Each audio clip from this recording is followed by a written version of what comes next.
श्री हनुमान जी महाराज के बल का तो कोई पार नहीं। रावण बड़ा बलवान। एक दिन रावण हनुमान जी से बोला कि हमारी आपकी लड़ाई हो जाए। हनुमान जी बोले तैयार, पर फैसला कैसे होगा? बड़ी देर तक लड़ाई होगी, तुम भी बलवान और हम पर भी राम जी की कृपा है। रावण बोला लंबा वाला युद्ध नहीं, एक एक मुक्के का युद्ध, एक मुक्का मैं मारूंगा, एक तुम मारो। हनुमान जी ने कहा हम तैयार है। रावण पहले मुक्का तुम ही मारो। रावण बोला मैं क्यों, तुम क्यों नहीं?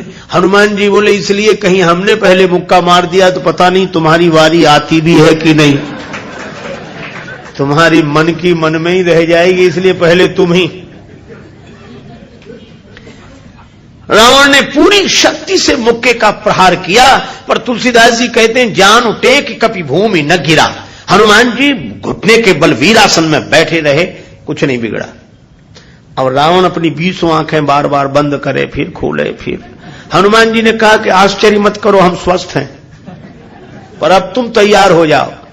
रावण बोला तैयार ही हैं और कर भी क्या सकते हैं। हनुमान जी ने पूरी शक्ति से हाथ ऊपर उठाया मुक्के के रूप में। घबरा गए ब्रह्मा जी, शंकर जी। ब्रह्मा जी बोले रोको, कहीं मुक्का गिर गया और रावण मर गया तो राम जी का तो पूरा प्रोग्राम ही फेल हो जाएगा। उनकी रामायण पूरी होने दो, तुलसीदास जी की और लीला राम जी की पूरी होने दो। अब हनुमान जी हाथ नीचे करें, आवे ने ऊपर देखा तो ब्रह्मा जी हाथ जोड़े थे कि दया करो। हनुमान जी बोले तो थोड़ा सा स्वाद तो चखा देना चाहिए। तुलसीदास जी कहते हैं कि रावण साधारण वीर नहीं है, जो 10 शीश महीधर ईश को 20 भुजा खुली खेल ने हारो। और उस पर जब हनुमान जी ने प्रहार किया तो सो हनुमान हन्यो मुठिका, तो रावण को ऐसे लगा कि गिरिगो गिरिराज जो गाज को मारे हो, जैसे गिरिराज हिमालय पर वज्रापात हुआ हो। रावण धरती पर गिर गया, मूर्छित रहा बड़ी देर तक। बड़ी देर में आंख खोली तो बोला बड़े बलवान हो। हनुमान जी बोले बल तो इन्होंने देखने नहीं दिया, ब्रह्मा जी और शंकर जी ने। बल तो तब होता जब तुम बताने के लिए बचते ही नहीं। गोस्वामी जी लिखते हैं कपिबल विपुल सराहन लागा। हनुमान जी के बल की सराहना रावण करता है और किसी की नहीं करता। तुलसीदास जी उसी बात को कहते हैं रामदूत अतुलित बलधामा। परिचय रामदूत के रूप में और महिमा अतुलित बलधाम के रूप में। जब से हनुमान जी की पूंछ के द्वारा रावण की लंका जल गई तो उसने हनुमान जी की पूंछ को अपनी मूंछ से जोड़ लिया कि इस बंदर की पूंछ ने तो हमारी मूंछ नीचे कर दी। वो सोए जागे तो हनुमान जी की पूंछ दिखे उसे, आंख बंद करे तो पूंछ दिखे। परेशान हो गया। और रावण को हनुमान जी की पूंछ सहन नहीं हो रही थी। पूंछ माने प्रतिष्ठा। पर रावण ने सोचा कि इस बंदर को पकड़वाएं। 4 तरह की सेनाएं भेजी। हाथी पर सवार सैनिक, घुड़सवार, रथी और पैदल। और चारों सेनाओं ने हनुमान जी को चारों तरफ से घेरा। लक्ष्मण जी को चिंता हुई। लक्ष्मण जी बोले प्रभु हनुमान जी अकेले हैं, 4 सेनाएं उन्हें घेर रही हो, गदा भी नहीं लिए हैं हाथ में, आज्ञा हो तो हम चले जाएं। राम जी बोले नहीं जाने की जरूरत है लक्ष्मण, हनुमान जी अकेले ही काफी है। अतुलित बलधामा। अच्छा तो लड़ेंगे कैसे? बोले अभी देखना। और सच में लड़ाई शुरू हुई। चारों सेनाओं ने इकट्ठे होकर आक्रमण किया हनुमान जी को चारों तरफ से घेरकर। पर वारे बजरंग बली अतुलित बलधामम, वीर बजरंग बली ने जिस समय छलांग लगाई और ऐसी छलांग लगाई पवन के वेग को लज्जित करते हुए वीर बली बजरंग ने कि हाथी पर पहुंच गए। हाथी पर सवार सैनिक को नीचे गिरा दिया और पलटी खाकर विशाल रूप बनाकर हाथी को ही हाथों में उठा लिया। अब बोलो गदा से तो 2-4 मरते और हाथी जिस पे पटकेंगे 2-4 मरेंगे। और इतनी फुर्ती कि एक हाथ से इसमें हाथी, एक से उसमें हाथी, और दोनों हाथियों को ऐसे जो किया, हाथी सो हाथी मारे। हाथी उठा के हाथी पर पटक दिया। और इतने में घुड़सवार लोग आए तो घोड़ा उठाकर घोड़े पर और रथ उठाकर रथ पर। राम जी कहते वाह हनुमान वाह वाह वाह। 4 इन सेनाओं से, रथियों से, हाथी पर सवार सैनिकों से, घुड़सवार सैनिकों से अकेले लड़ रहे हैं। लक्ष्मण जी बोले कमाल कर रहे हैं हनुमान जी, 3-3 सेनाओं से हाथी को समाप्त कर देते हैं, दोनों मरते हैं। रथ जिस रथ पे पटके दोनों खराब, घोड़ा घोड़े पर पटके दोनों मर गए। लक्ष्मण जी बोले कमाल कर रहे हैं हनुमान जी। तुलसीदास जी बोले अतुलित बलधाम है। राम जी बोले लक्ष्मण और एक बात तो देखो, ये तो आगे का कमाल है, पीछे तो देखो। पीछे क्या? बोले पीछे पूंछ अपना कमाल कर रही। जो चक्कर में पड़ा, लपेटा पटका साफ किया, फिर दूसरे के लिए तैयार। और पूंछ की लंबाई निश्चित हो तो आदमी सोचे कि इस एरिया मत जाना, खतरा है, पर ये पूंछ बढ़ भी जाए और घट भी जाए। कवितावली में रावण सोच रहा था सेनाएं इकट्ठी गई है तो बंदर को पकड़ के लाएंगी। एक बंदर 4 सेनाएं, न तो सेनाएं लौटी, संवाददाता लौटे, समाचार देने वाले। रावण ने कहा बंदर कहां है? संवाद देने वाले बोले बंदर तो वहीं। सेनाएं कहां? बोले साफ मर गई सेनाएं। हां, क्यों? कहा कि महाराज उस बंदर के सामने टिकना मुश्किल है, जो सामने गए टिके ही नहीं, जाते ही साफ हो गए। रावण बोला वो ना समझ थे जो सामने गए, सामने अगर नहीं टिक रहे थे तो पीछे से वार करते, चोर हमला करते, पीछे से पकड़ते। संवाददाता बोले नाराज मत होना, आगे वाले तो कुछ देर टिके भी, पीछे वाले तो उतनी देर भी नहीं टिके। कहा पीछे क्या गड़बड़ी होती थी? बोले पूंछ में लपेट कर। रावण बोला चुप, फिर वही पूंछ, मेरे सामने पूंछ का नाम मत लो। संवाददाता बोले नहीं ले रहे।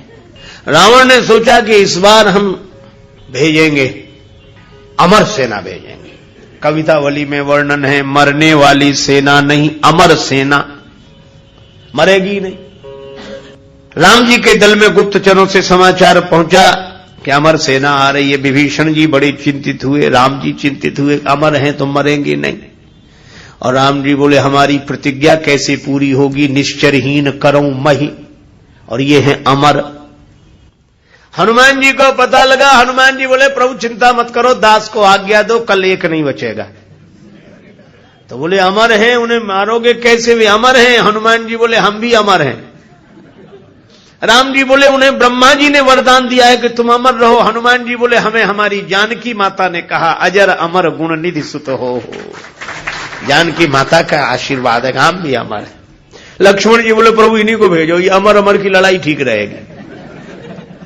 दूसरे दिन आई अमर सेना, हनुमान जी लड़े ही नहीं उनसे। सामने गए, किसी ने हनुमान जी से कहा लड़ते क्यों नहीं, अमर सैनिक सामने खड़े।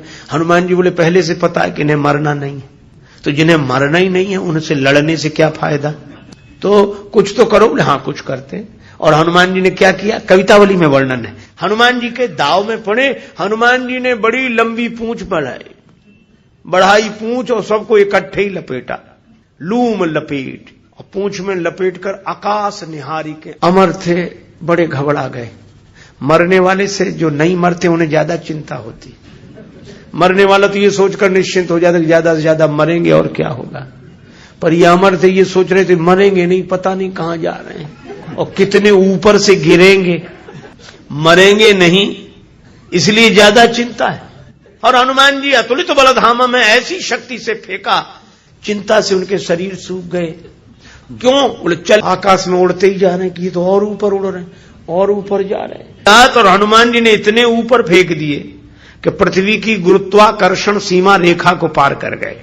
पृथ्वी उन्हें नीचे खींच ही नहीं सकती थी, धरती पर लौट कर आए नहीं। हनुमान जी बोले अब तुम खूब अमर बने रहो, आकाश में ही तो मंडरा रहे, धरती पर तो एक भी नहीं हो। राम जी की प्रतिज्ञा पूरी हो गई, निश्चरहीन करऊं मही। रावण आज बड़ा प्रसन्न था कि अमर सेना गई है, तब तो वानर को पकड़कर लौटेगी ही। फिर संवाददाता आए, रावण ने पूछा बंदर कहां है? संवाददाता बोले बंदर तो वहीं है। सेना? संवाददाता बोले ये कैसे कह दें कि मर गई, अमर थी तो मर तो नहीं गई पर गई, हमने जाते देखी लौटकर आते नहीं देखी। तो कहा इतनी बड़ी सेना को आकाश में कैसे फेंक दिया? बोले फिर नाराज हो गया, पूंछ में लपेट कर। रावण बोला तुम लोग दूर चले जाओ, मैं सुनना नहीं चाहता पूंछ के बारे में कुछ। ठीक है ना सुन। रावण अकेले में सोचने लगा कि मैं भी तो जरा देखूं, यह काम अपने हाथ में लेता हूं, किसी को सौंपने से बात नहीं बनेगी। हनुमान जी रण प्रांगण में बैठे थे, रावण चुपके से गया पीछे से दबे पांव और उनकी पूंछ पकड़ी, 20 भुजाओं की ताकत लगाई कि ये पूंछ उखाड़ ही डालो। हनुमान जी लड़े नहीं। किसी ने कहा लड़ते क्यों नहीं? बोले सामने आता तो लड़ते, जो पीछे उससे क्या लड़े। तो कहा कुछ तो करो। रावण सोच रहा था कि हनुमान जी अब मुड़ेंगे और हमसे भिड़ेंगे, पर हनुमान जी न भिड़े न मुड़े, उड़े। ये तो उसको कल्पना नहीं थी कि ऐसा भी हो सकता है। उड़े उड़े बजरंग बली, और ऐसे उड़े। रावण पूंछ पकड़े था, जल्दी जल्दी में छोड़ नहीं सका। कल्पना होती तो छोड़ देता। रावण पूंछ पकड़े था, हनुमान जी उड़े तो रावण भी लटक गया। पहले पूंछ छोड़ नहीं रहा था, अब छोड़ सकता नहीं था, अब तो पूंछ ही आधार था। हनुमान जी उड़ते ही जाए, उड़ते ही जाए। अब रावण ही कह रहा था कि हे शंकर भगवान, ये पूंछ कहीं टूट न जावे या हमारे हाथ से छूट न जावे, नहीं हम तो कहीं के नहीं रहे, न धरती के न आसमान के। तुलसीदास जी बोले, रावण जिनके चरण पकड़ने चाहिए उन संतों की प्रतिष्ठा की पूंछ उखाड़ने की कोशिश करोगे तो कहीं के नहीं रहोगे, न धरती के न आसमान के। और हनुमान जी का कुछ नहीं बिगड़ा, आज तक कुछ नहीं बिगड़ा। इसीलिए हनुमान जी महाराज के बारे में तुलसीदास जी कहते हैं कि वे अभिमान शून्य हैं, उनका अपना अभिमान नहीं है, और अभिमान है तो केवल इतना